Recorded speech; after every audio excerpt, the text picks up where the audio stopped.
The second one is passion. Now, nothing great has ever been achieved without passion.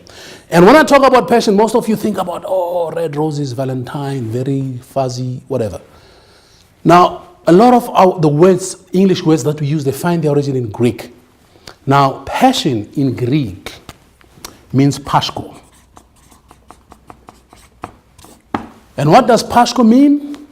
The willingness to feel the pain for and the willingness to die for.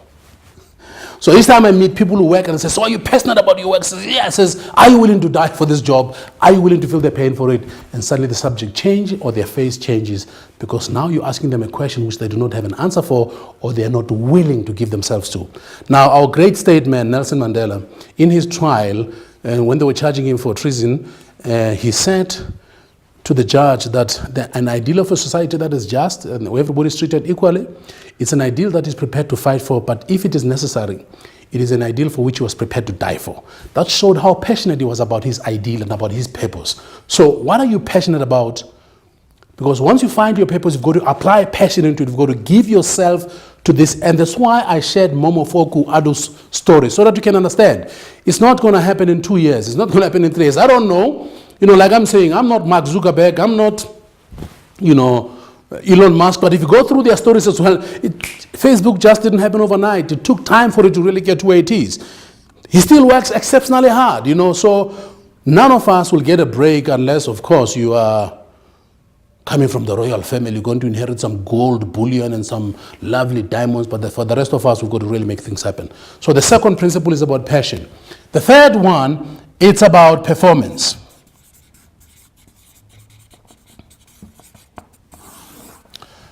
Now, you never get measured by how good you were last year.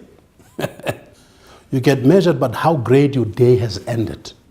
It's not how you begin, it's how you end. And performance is one of the things that separates a gold medalist to a silver medalist. Because here's the deal, I don't think anybody trains and says, I'm training for a bronze medal. Nobody goes to gym and says, I'm preparing to get a bronze medal. Or every athlete trains because they want to get gold, and they get given the silver because their performance was not good enough to get the gold. They get given the bronze because their performance was not good enough for a silver nor for a gold. So performance, ladies and gentlemen, becomes the measure of effectiveness, becomes the measure through which people look at you and either they want to reward you or take something away from you. Now, when you talk about performance, what comes into mind, people that really inspire me about performance is Bruce Lee, Muhammad Ali, Michael Schumacher, Ayrton Senna, Cristiano Ronaldo, the original Ronaldo, Gianluca, this Italian soccer player, the goalkeeper, who was a great goalkeeper, Peter Schmeichel. Now, all these people were great performers in the sport that they chose. And most of them followed it because they knew it was their purpose. They never said, I wanted to become a sports person to create wealth and drive fast cars. They said, I just wanted to go there and express the gift that I was given. And the consequence of that, they became successful. Now, being a South African, one of the things that really frustrates me is if I look at our national team and I'm thinking, I'm not very soccer illiterate, by the way. I'm soccer illiterate because sometimes I just don't understand the rules. One of the funny rules is, somebody dribbles everybody, runs faster than anybody, scores a goal. They say, no, it's not a goal. It's called an offside. I'm thinking, why is it an offside? Because this other group of guys are too lazy to run after him. Let it be a goal. Then soccer will be exciting. Now, here's what frustrates me.